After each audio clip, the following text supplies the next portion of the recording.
Me and my big mouth. Well, since one of my recent videos got taken down, while another has 2 claims in appeal right now, I'm gonna have to hold off on Yu-Gi-Oh movies until November until they drop. But since I now have some bit of free time, might as well get the 2,000 subscriber special out of the way, eh? I mean, you all wanted to see me ride to hell, right? Shoot me. I don't know what I was thinking with this incentive. I must have watched too much of that Let's Play by 2 best friends and thought, no way I would ever play that, not unless I somehow got this many subscribers. I mean, I didn't even make half that number on Blip TV, so that's what I get for underestimating YouTube. Anyway, Ride to Hell Retribution was created by Eutechnics, a British studio mostly known for their NASCAR titles, and whose latest game was a Warhammer 40k game on mobile and PC. Though otherwise, the game was published by Deep Silver, who, while having published some good games, have also published bad ones, including Mighty Number 9, which made people do what now? Cry like an anime fan on prom night. Now, originally, the game was meant to be released in 2009 as an open world game, likely akin to Grand Theft Auto or even Saints Row, but with a biker theme set in the late 60s. Sounds cool and all, but due to development issues, the game was later cancelled, but then came back into production, and while there were plans for multiple titles in a would-be franchise, none of them ever came to be given how badly it was received. Even now, people still consider this as the worst, if not one of the worst games in recent memory. And why, for those who don't know? Well, I rode to hell and back to get the answer. This is Ride to Hell Retribution. The game begins with one of the strangest openings in the history of video games.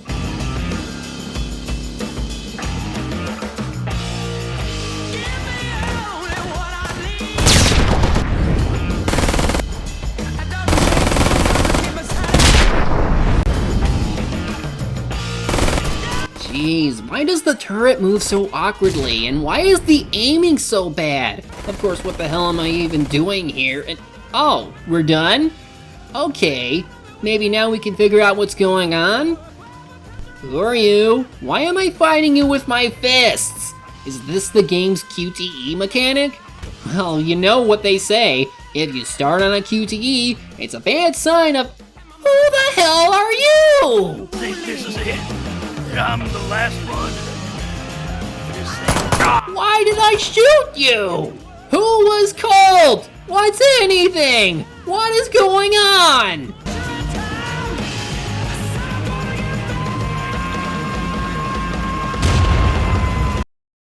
Was that supposed to be like an action movie trailer thing? If so, then I'm sad to say I find The Expendables easier to follow than what just transpired. Anyway, we cut back 10 days earlier where we meet our main character, Jake, who is just getting off Vietnam to return to his hometown of Dead End to meet his Uncle Mac and his younger brother, Mikey. Mac wasn't kidding.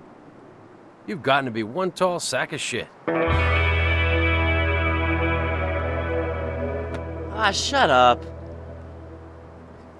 You look the same too, Jake, but your face is kind of weird. Awkward transition shot? Not a good sign. So you learned that while you were gone, bad things have been happening in the state to where Mikey isn't allowed out anymore. Not even to see his girlfriend, Ellie. Jake seems to offer to take him out since he's home and all, but Mikey runs away, so you gotta go after him.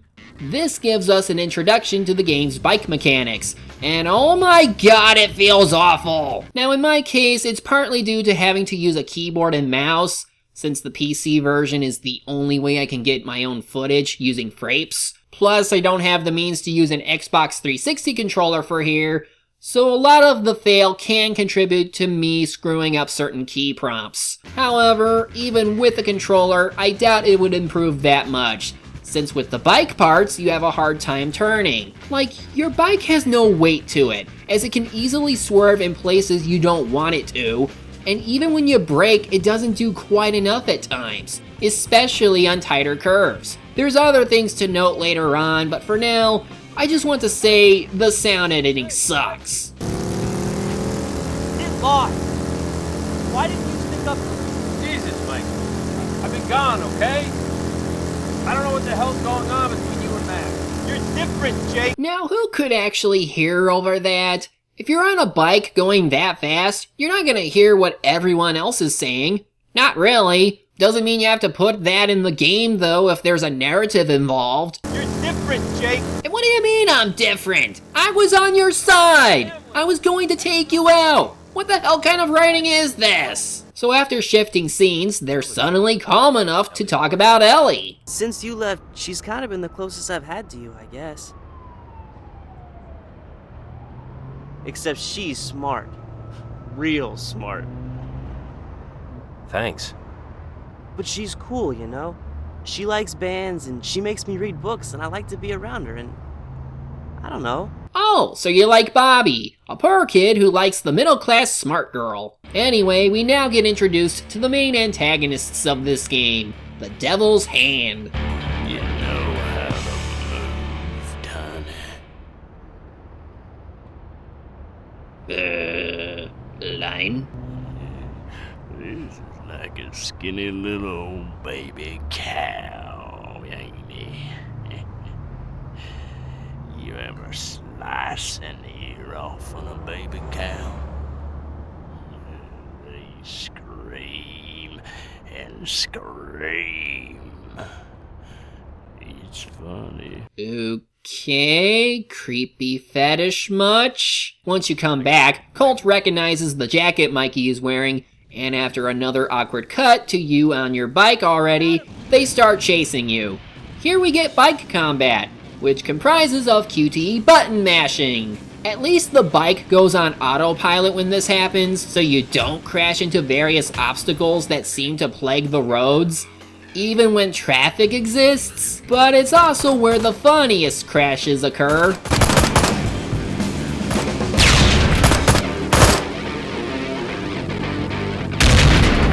Later in the game, you even get cops involved, and they're the suicidal type.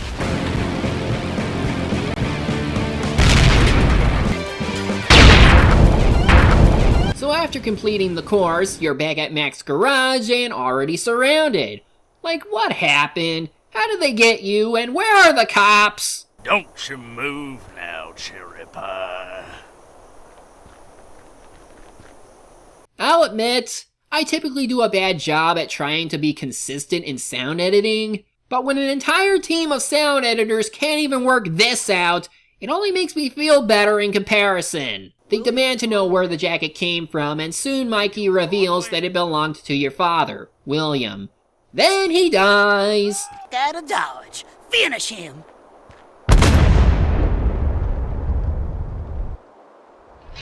Huh? Yeah, we got shot 3 times it looks like, so I just got a chest shot and they still didn't kill me? What the hell was that? Well, to put it simply, it's a rushed transition period to show that I am out for revenge now and I'm going to go after every single person in the gang. That's the plot. It's the usual angry man goes on killing spree to avenge family. So with the intro out of the way, we get into our first real mission of the game, which is to kill Anvil, the baby cow ear cutting guy. And let me tell you, a lot of the game's problems can be summed up from this first mission alone. First, the long driving sequences. Regardless of where you are in the game, many of these sections go on far longer than they needed to be. And in this one, it feels pointless to even have since nothing really happens. No enemies to fight, the obstacles aren't really a big deal, you learn to power slide, but really, nothing of importance is here that couldn't be taught during a major action event. If this were open world where there were multiple towns to go between to, but had stuff during said trip, this would make sense. But otherwise, this only wastes time. Once you do reach your destination, you get your first introduction to ground combat. Like most Warner Brothers games, you mostly mash the attack button while mixing in the guard break attack, which is like your kick when unarmed.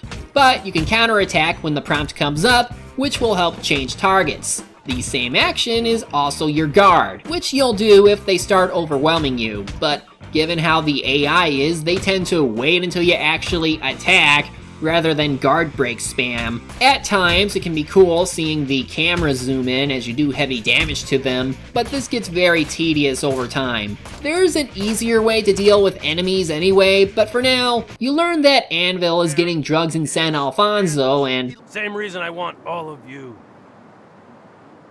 our hero kills people when they aren't capable of fighting back anymore. Another thing to note is that a lot of these characters, with the exception of the main Devil's Hand members, you only ever see once. Or rather, you only ever see them during the mission you're in. They only have influence in whatever story the mission has before disappearing from the plot entirely. Though you will sometimes see NPCs who share the same model as each other, or some slight variation of it, but otherwise it shows that this game has little in the way of variety. It's even more pathetic when in regards to the enemy NPCs. So many of them look alike, and that first guy we killed shows up multiple times under different names. Hell, that big buff guy we beat up at the start? You see 2 of him in the same shot during another cutscene! Now with Arkham games and that recent Mad Max game, it would make sense because bad guys tend to dress heavy and in similar outfits. And the War Boys are essentially painted the same way to where you can get away with duplicating the same model. But this is set in a realistic environment, so there's no reason to why they look so alike when they don't have anything to hide certain details, like hair or facial features. But now for one of the more infamous parts to this game. So you see this girl being harassed by this guy, and it happens often in the game. You beat him up and or kill him, and then...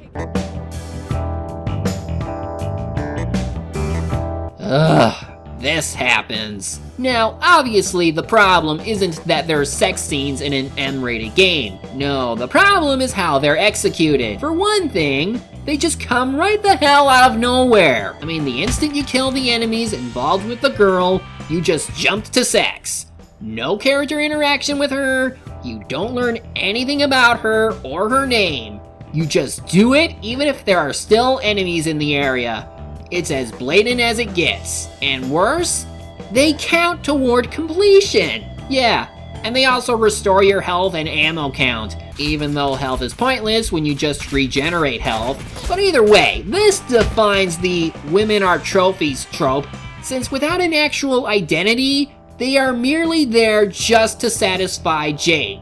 Even that doesn't make sense though, since if Jake is so hard pressed into killing the Devil's Hand, why would he even have time for sex? It's even weirder when you kill one of the harassers while there's still enemies in the area. You still trigger the cutscene, like, what the hell are they doing? Just watching you or waiting you to finish? You don't even take your clothes off.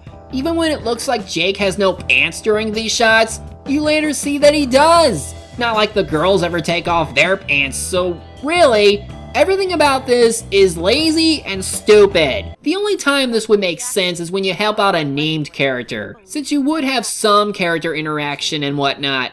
Even then it still feels rushed, since again, you'll only ever see them in the mission they show up in, and apart from it feeling unbelievable that they'd be willing to go with it, like in this first mission where this truck driver asks you to get her mother's wedding ring back from her asshole husband just to get the keys to the factory Anvil is in, she's willing to sex it up with you in her house while her husband is out cold. Like, he's going to freaking kill you for this! Yet it's not Jake's problem anymore since we don't ever see them ever again. It's just one big collection of bad writing decisions and interpretations to how people think. Like it's only done just to satisfy people wanting to see characters screw around without making sense at all. If you want sex scenes in a game, fine. It's your game after all, you can do whatever you want with it. But make it believable, and not like this. After getting the keys, you meet Tyrell. Probably the only character in this game I actually like because he kinda acts like someone you'd see in the Expendables. A military expert who doesn't work within their rules but can be quite badass if he wanted to. It's just too bad he isn't in this game enough. He gives you guns to use and they are pretty much the most broken thing in this game. Why? Headshots.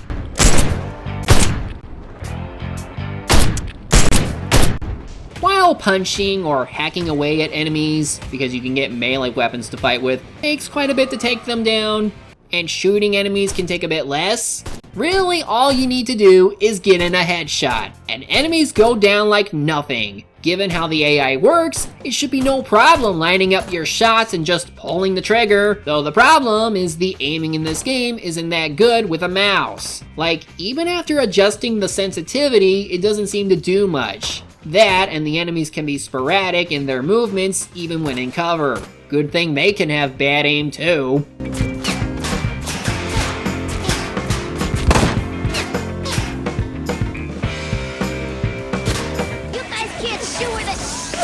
Another thing is that if they're wearing something, like a hat or a helmet, unless you shoot directly in the face, the hat or helmet will eat the hit. But what I don't get is how these bulky guys with hockey masks don't die from headshots. Like, a mask should not be able to deflect bullets, nor should shooting them cause their body to flex like they're made of jello. You tend to see a lot of odd bugs and glitches in this game, most of which I wasn't able to record because I was afraid of taking up too much computer space, but the things I've seen are amazing.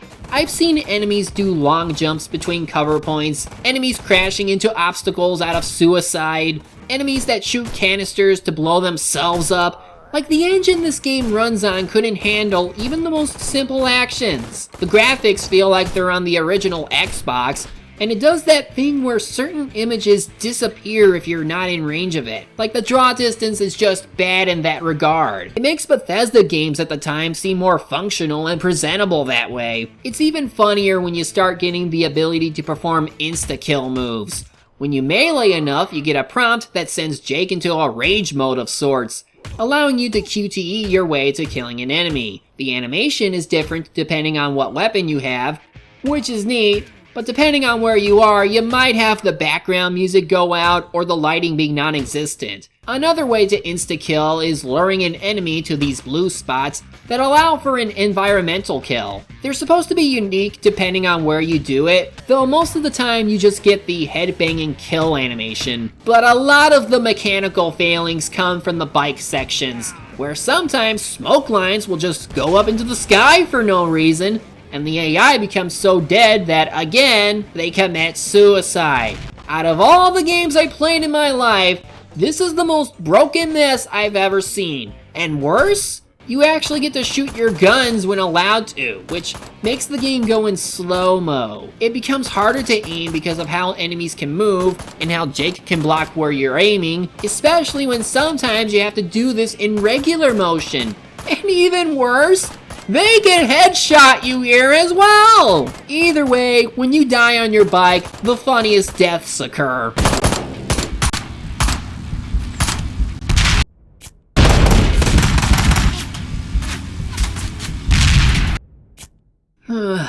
We're not even past the first mission, and I've already told you what the whole game is like on a mechanical scale. How can the writing be any worse? Well, apart from even more awkward cuts, and the fact that the bosses are bullet sponges beyond any logical reasoning to it, even by the Division standards, when we finally beat Anvil, it's like he has cuts more than he does have bullet holes. What do you mean? Who gave the orders? And that pussy brother of yours.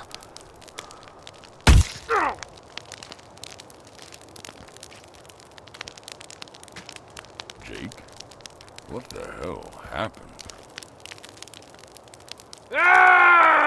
And of course, the acting is bad. Actually, I will admit that the only characters I found okay sounding were these two, Meat Hook and Greasy Steve. One is a stereotype who looks like he can be a fun, over-the-top villain to fight. Which one of you cocksuckers put money on this shit?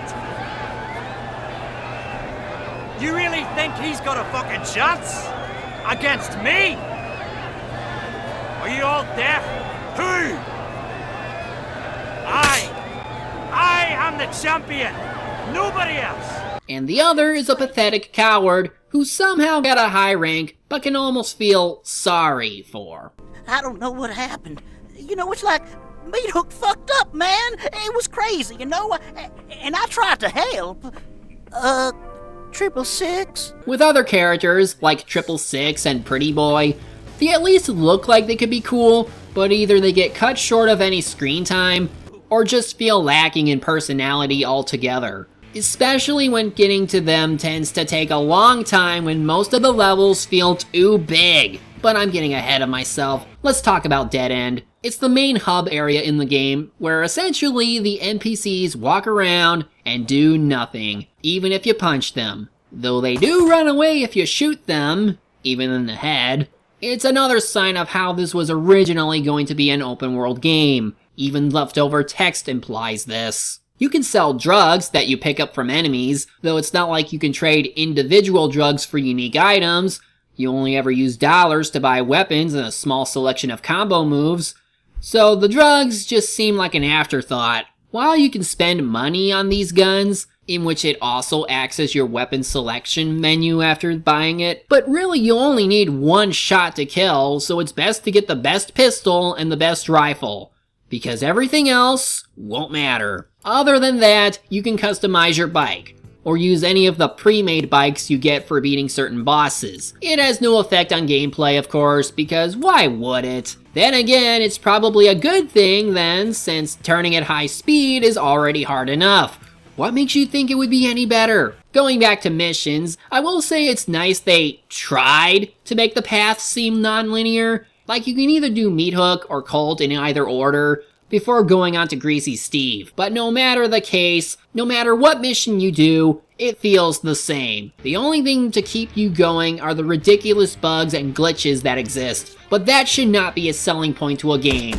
Not even for Bethesda. Really, there are a few genuine moments that this game could have been decent. Again, the ground combat can have some cool close-ups at times, but some of the racing levels have a neat ideas to them, like when these helicopters get involved and you have to jump over one. Given how they use them or how they just randomly explode, I feel like part of this game was meant to parody action movies or TV shows that use a lot of this kind of action. And with the setting the way it is, it could have done that job well since the art direction they have going seems on par with that. Hell, in one mission you hijack a truck just to blow up a dam just to get past an electric fence that you could have driven through. If anything, if this game had more polish and debugging, it could be playable, but memorable as a rentable beat-em-up with a bad plot. Speaking of the plot though, what exactly do you learn from all of this? What is it I'm gaining from going out of my way to kill everybody, regardless of whether or not they murdered Mikey? What purpose does anyone have for existing? Well, after getting Pretty Boy, you learn that the reason involves your father having done something to their leader, Caesar, which put a kill order out on the entire family. Mac pretty much explains it best. Your daddy once raced a guy from the gang named John McKenzie. But it wasn't your normal cash race. It was to win a girl. Your mama. Toledo was a hothead. He got drunk and gambled her when he ran out of money. Don't give me that look, boy. William weren't no saint. He was my best friend. But something was messed up in him. Made him do stupid shit sometimes. So if anything, your father is just as big a scumbag as the rest of them for betting your mother in a race. But of course it doesn't change the fact that the main villain is yet another one of those people who, rather than keeping the grudge to whoever did the dirty deed, they have to get everyone else involved. Of course, Jake isn't exactly likable either, since he's been on a murderous rampage and killing anyone who might mess with him. I mean, to get that truck I mentioned earlier, he had to murder some random truck drivers. And then later on, when you're trying to find Pretty Boy, you go to this mine where the miners think you're with them and attack you. And then you end up attacking them, even killing a bunch of them. And then Jake says, Listen, buddy, I'm not here to kill you. I know you guys hate the devil's hand, and you're not alone. I don't blame you fellas for jumping me back there. with all the killing going on, is there anyone who's legitimately likable and not just they seem cool to where I could like them? Like anyone at all? John McKenzie. No. There's hardly anyone to sit through this game for because about everyone else is either unlikable or forgettable. Mac gets injured in an attack while visiting your brother's grave, and you get him back home.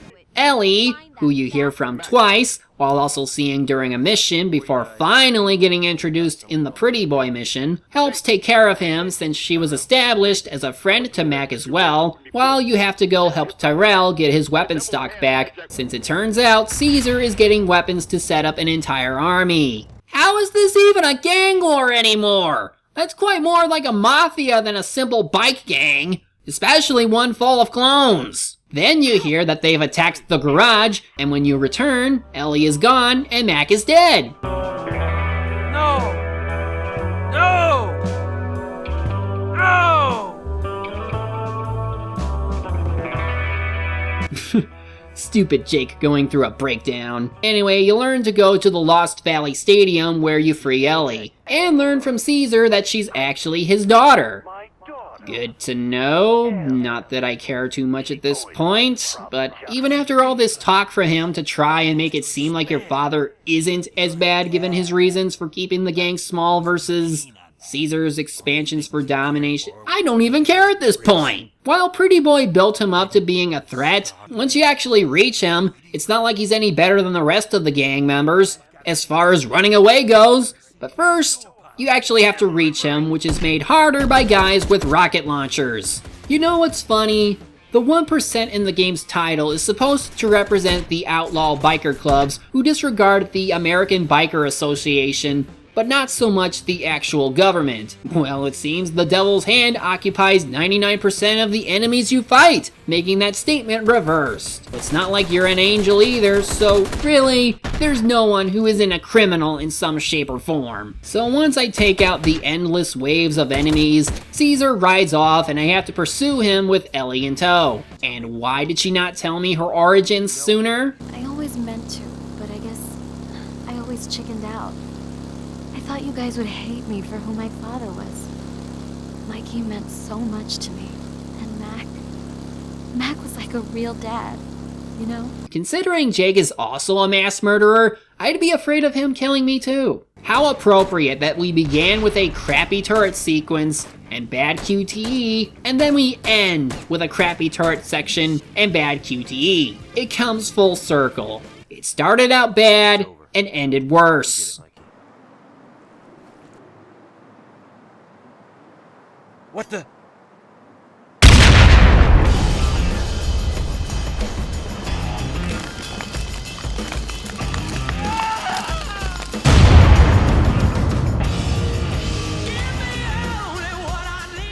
you okay? Depends. We aren't dead, are we? Not yet, anyway. Let's go home.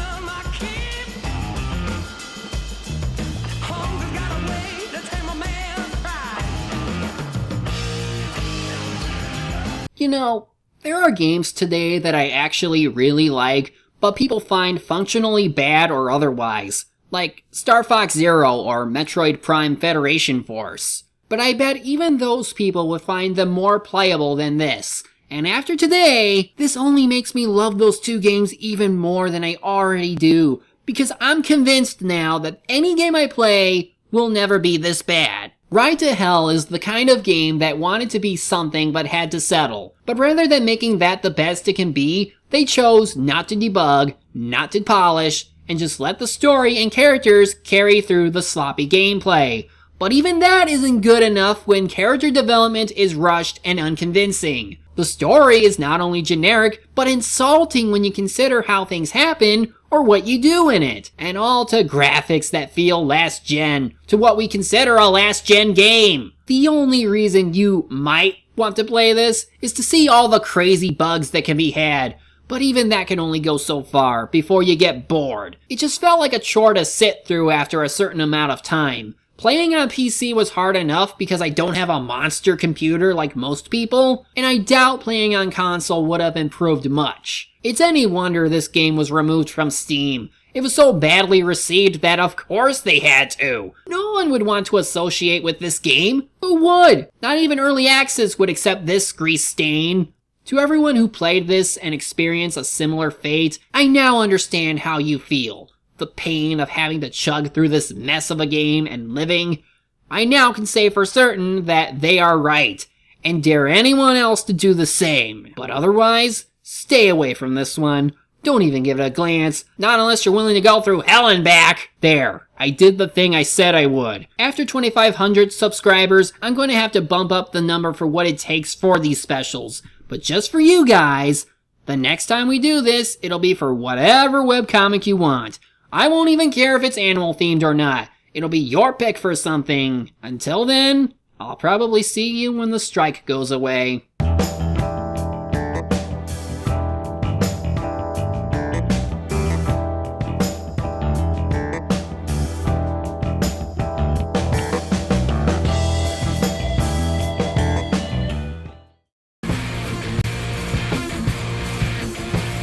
Knock that son of a bitch out of the park! Getting away!